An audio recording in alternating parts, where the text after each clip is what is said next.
Bien, Monsieur Paul Collis, bonjour et Bonjour. bienvenue. Je suis très heureux de partager quelques minutes avec vous parce que j'ai dévoré votre livre Backup qui a obtenu le prix Rossel. Rien Donc que il n'a ça. pas obtenu, mais non. il était en finale. Il a été en finale. Et comment est-ce qu'on vit un tel succès? Dites-moi. Ben, Un tel engouement du public. Donc j'ai lu vraiment des critiques dithyrambiques Ouais. sur le livre. Eh bien, je vais vous dire, Donc- je vais vous dire que ça se vit plutôt bien. Ouais. Non, ça va être très plaisir, puisque donc je m'attendais absolument pas à ça. Bon, on dit toujours ça, hein, ça se fait bien, mais je ne m'attendais absolument pas à ça. En tout cas, pas d'être finaliste du Rossel, puisque je connais le Rossel. C'est vrai que c'est un prix prestigieux en Belgique. Oui. On C'est un peu l'appelle le le concours Goncourt belge, hein, oui, voilà. exactement. Mais je ne situais absolument pas mon bouquin dans les candidats possibles, hein. Donc un jour, mon éditeur me dit: tiens, j'ai envoyé ton bouquin pour le prix Rossel. Bon, et j'ai rigolé. J'ai dit: écoute, ça n'a rien à voir, hein, c'est un polar. Là, c'est la littérature blanche, assez sérieuse, plutôt introspective. Donc, qu'est-ce que tu as été faire là? Bon, enfin bon, hein, si tu as quelques exemplaires à perdre, allons-y. Bon, ben, finalement, ça s'est révélé positif. Donc Backup, c'est trois histoires en une, on va dire. C'est l'histoire de X Midi à Vagabond qu'on retrouve à Bruxelles dans un état assez critique. Puis Tout à c'est fait. l'histoire du même personnage dans les années 50-60 avec toute ouais. la découverte du rock. Oui, Et puis c'est l'histoire aussi du journaliste Michael Stern exactement. qui enquête ouais. sur une série de meurtres. Série de morts, je dirais. Série de morts, Ouais. voilà, morts suspectes. Oui. Oui, Donc- oui. Enfin, ce qu'elles ont de suspect, c'est qu'elles se sont produites dans un laps de temps assez court. Mais sinon, ce sont des morts qui semblent naturelles. Comment vous êtes-vous documenté pour écrire cette histoire? Comment est-ce qu'on écrit un récit aussi complexe que celui-là? Bon, en fait, on l'écrit. Moi, j'ai pas de plan, hein, donc c'est ça. Donc, on voit le truc, on dit bon, tu as dû faire un plan machiavélique pour arriver à ça. Absolument pas. Donc, j'écris chapitre par chapitre. Bon, c'est une sorte de gymnastique, hein, d'avoir les trois fils en tête et de nouer les emmêler. l'histoire, ouais. Bon, je sais à peu près où je vais, mais donc l'exercice. Et oui, c'est intéressant puisque le fait d'écrire, je dirais, page par page, m'oblige à garder un certain rythme. Et je me dis toujours que tant que j'ai l'envie d'écrire, le lecteur aura vraisemblablement envie de continuer à lire, quoi. Donc Backup, c'est un thriller, c'est un polar, mais c'est aussi une ode au rock, à l'amour du rock. Tout à fait. Donc c'est les mots, l'amour des mots, l'amour de la musique, c'est quelque chose qui va de pair pour vous? Alors, oui, je pense en effet. Donc, quelqu'un m'a dit récemment que les musiciens écrivaient autrement. Bon, je suis musicien, c'est-à-dire bon, je joue du piano, j'ai fait quelques expériences en musique. Et je pense qu'en effet, j'ai parfois, quand je relis, parfois je trouve qu'il y a trop de R, par exemple, hein. Donc c'est complètement parano, vous allez dire. Et j'essaie de réécrire certaines phrases avec moins de R, parce que le R, bon, ça accroche un petit peu, donc j'essaie que ça glisse mieux. Je cherche des verbes avec des S ou des trucs comme ça pour que ça glisse mieux. Ou alors parfois je fais des jambes, 1, 2, 3, 4, 5, 6, 1, 2, 3, 4, 5, 6. Hein, donc c'est une sorte de faux alexandrin, mais oui, c'est vrai qu'on soigne ça parce que c'est plus musical. Alors votre actualité, c'est aussi Un long moment de silence, Oui. paru en 2013 à la Manufacture de Livres. Et là aussi, ce sont deux histoires, en fait, deux personnages qu'on suit à deux époques différentes. Tout à fait. Là aussi, c'est mêler la petite histoire avec l'histoire avec un grand H. Tout à fait. Vous pouvez nous en parler un petit peu? Alors là, donc ce sont deux personnages. Donc il y a un premier personnage qui est un homme d'affaires belge qui enquête. Enfin, il a plutôt enquêté sur la mort de son père. Son père est mort en 1954. Il ne l'a jamais connu puisqu'il avait moins d'1 an. Et il a fait une longue enquête pour comprendre pourquoi son père a été tué dans cet attentat au Caire en 1954. Il n'a rien trouvé de particulier. Il a écrit un bouquin. Et un soir, il présente son bouquin à la télé. Pendant qu'il présente son bouquin à la télé, quelqu'un téléphone pour dire écoutez, moi j'ai une information à vous donner sur cet attentat. Bon, il était un peu sceptique puisqu'il a interrogé tous les témoins pendant une vingtaine d'années, mais rencontre la personne qui va le mettre sur la piste, sur une toute autre piste à laquelle il n'avait jamais songé et qui va l'obliger à remonter dans le temps et entre autres de remonter dans l'histoire de sa famille. Le deuxième personnage clé est Nathan Katz, qui est un jeune juif qui arrive à New York en 1948. Il a 18 ans, il est rescapé des camps de la mort et il va être recruté par une organisation de vengeurs juifs. Donc c'est une histoire vraie aussi, qui a pour objectif non pas de retrouver les criminels nazis pour les juger, mais de les trouver pour tout simplement les assassiner. Et donc le destin assez intéressant de ces deux personnages va se croiser, puisque un va remonter le temps de 2012 dans le passé, l'autre il a avancé de 1948 dans le futur, et leurs destins vont se croiser. Et ce croisement s'appelle Le long moment de silence, ça c'est le titre du livre. Et alors, il y a aussi ce projet un peu, que je trouve un peu fou, c'est celui de l'exquise nouvelle. Oui, tout à fait. Donc là aussi, est-ce que vous pouvez un peu développer, parce que c'est un projet quand même très ambitieux. Ah non, pas du tout. C'est un projet très fun. Donc l'exquise nouvelle, c'est vraiment pour s'amuser. C'est une bande de copains. Vous êtes retrouvés il y a une soixantaine de noms quand même. Oui, oui, final, mais c'est une bande de copains à la base. C'est une bande de copains qui s'est dit, tiens, si on faisait un truc amusant sur Facebook, on va mettre des statuts, et puis les autres vont continuer les statuts, et puis et c'est comme ça que ça a démarré, quoi. Hein. Donc la première saison était complètement dingue, ça n'a ni queue ni tête, mais chacun continuait à écrire sur le même truc.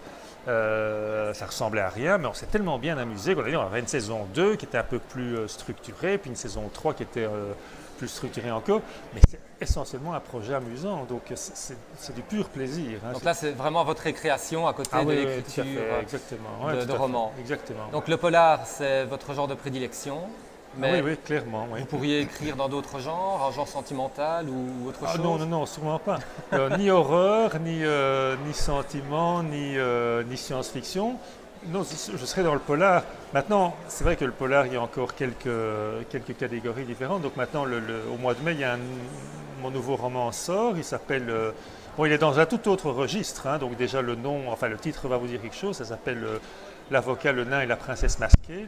Donc c'est vous situer qu'on est plutôt dans le fun, et ça sera une comédie, donc ça, mais toujours comédie policière. Donc il y a un meurtre, il y a une enquête, mais le ton est tout à fait différent, ça sera linéaire, il y a un seul personnage, un seul fil, il n'y a pas de retour dans le passé, il n'y a pas de fait historique, donc c'est toujours polar, mais dans un autre ton. On se réjouit de lire. Est-ce que vous vous souvenez de votre première lecture, votre premier coup de cœur littéraire? Mon premier coup de cœur, ma première lecture, je m'en souviens. Mon premier coup de cœur. Alors, mes premières lectures, c'est donc l'anecdote va vous amuser puisqu'on parle des bibliothèques publiques. Donc, quand j'avais une dizaine d'années, ma grand-mère paternelle vivait avec nous. Et elle avait près de 80 ans, un truc comme ça. Elle fumait un paquet de sèche par jour et elle lisait un polar par jour aussi. Bon, mais elle m'a envoyé à la bibliothèque publique d'Uccle, à ce moment-là, chaussée de Waterloo, et elle m'envoyait chercher les bouquins qu'elle lisait. Donc c'est elle qui vous a inoculé ce Et alors elle me disait, n'oublie pas, tu prends les bouquins avec une couverture noire ou jaune, qui était la série noire ou le masque. Et j'allais chercher les bouquins à la bibliothèque que je ne pouvais bien sûr pas lire parce que c'était scandaleux. Hein. Moi je devais lire Premier de cordée ou je sais pas quoi, ou Chien perdu sans collier, enfin des trucs rasoirs. Et donc j'allais chercher ces polars et sur le chemin du retour, je feuilletais évidemment. Hein, c'était fantastique, c'était magnifique, il y avait du sang, du sexe, je trouvais ça extraordinaire. Et donc ça c'était mes premières lectures, c'était les lectures interdites des pages du polar de ma grand-mère. Et justement en parlant de bibliothèque publique, quelle est selon vous, est-ce que la bibliothèque publique va avoir une place dans la société actuelle? Comment est-ce que vous voyez l'avenir des bibliothèques publiques? Je ne connais pas très bien ce marché-là, je ne sais pas du tout comment ça se passe. Ce que je sais, c'est que, surtout avec la France, puisque c'est vrai que comme je suis un éditeur français, je suis plus souvent en contact avec la France, les bibliothèques françaises font souvent référence à mes écrits, donc ils suivent ça très bien, ils ont une actualité, ils sont, je trouve, extrêmement dynamiques. Et donc, mais je ne connais pas le marché, en Belgique, je ne sais pas si le taux de fréquentation est le même qu'avant, parce qu'avant, quand j'y allais, c'était extrêmement couru. Ça, je ne sais pas du tout. Et quelle serait pour vous la bibliothèque idéale, aujourd'hui en 2014? Quelle est la bibliothèque rêvée pour vous? Qu'est-ce que vous entendez par la Je ne bibliothèque? sais pas, quelle est la bibliothèque que vous auriez envie de fréquenter, le genre d'ouvrage que vous aimeriez y voir, le genre de public peut-être, le genre d'animation Mais- que vous aimeriez Non, voir moi dans une bibliothèque. j'aimerais pouvoir tout trouver, quoi. Donc, j'aimerais Mhm. pouvoir tout trouver et j'aimerais pouvoir avoir un espace. Donc, parce que vous avez parlé de documentation, et c'est vrai que j'accorde une grande part à la documentation, donc je me documente beaucoup.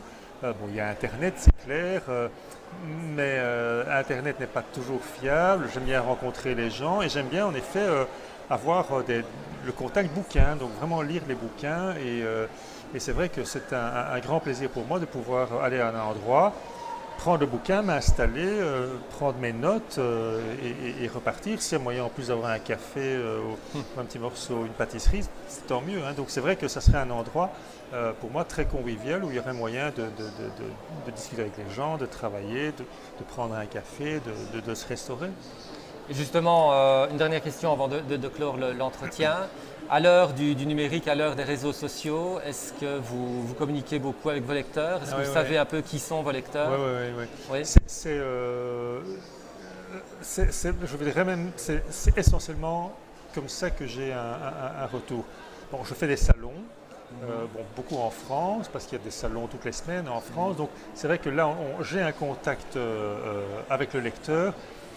Mais souvent, donc, dans un salon, on n'est pas là très longtemps, donc le lecteur vient, il achète le bouquin, parfois il ne l'a pas lu et puis il repart. Tandis que sur les réseaux sociaux, il y a vraiment un contact. Les gens me disent, voilà, j'ai lu et me font des avis. Bon, certains me disent simplement j'ai bien aimé ou j'ai pas aimé, mais d'autres me font des avis très détaillés en disant voilà, c'est ça, j'ai trouvé ceci, etc. Et c'est très très intéressant parce que je fais vraiment attention à ça. Je ne dis pas, bon, ok, je fais vraiment attention et souvent, quand il y a une critique négative, je trouve qu'elle est fondée. Je ne dis pas, elle a raison, j'aurais pas dû faire ça. Je dis, je comprends qu'on puisse avoir cette réaction. Et je réfléchis parfois pour l'opus suivant, comment modifier ça. Parce que quand une critique négative revient 2 ou 3 fois, c'est qu'il y a quelque chose qui a vraisemblablement moins bien fonctionné et que je dois travailler. Donc clairement, les lecteurs peuvent influencer votre travail d'écriture. Ah oui, maintenant, ils influencent clairement, hein. Donc je pense que de bouquin en bouquin, le travail que j'ai fait pour changer certaines choses vient du retour des lecteurs, essentiellement. Hein, essentiellement. Alors pour ceux qui ne l'ont pas encore lu ou pour ceux qui l'ont aimé, je vais lire un petit extrait de Backup. Petit extrait du chapitre 9, un petit commentaire par rapport au texte que je vais lire. Oui, parce que donc, oui, on m'a demandé de choisir un extrait, donc j'ai choisi celui-là. Pourquoi? Parce que dans ce bouquin, comme dans Un long moment de silence, il y a des parties autobiographiques. Et celle-là est autobiographique et c'est un moment dont je me souviens très très bien. Voilà, donc Backup, chapitre 9. Le jeudi suivant, nous avons sorti le disque de sa cachette. Nous sommes allés dans le salon, ma mère et moi, et avons ouvert le tourne-disque. C'était un meuble monumental qui combinait une radio et un tourne-disque. Il sentait le bois frais et la cire d'abeille. La platine était équipée d'un système qui permettait de déposer plusieurs 45 tours l'un sur l'autre pour éviter de devoir faire des allées et venues. Un écusson métallique était fixé sur le couvercle, avec un chien assis devant un vieux phonographe. Nous avons déposé le disque et enclenché le mécanisme.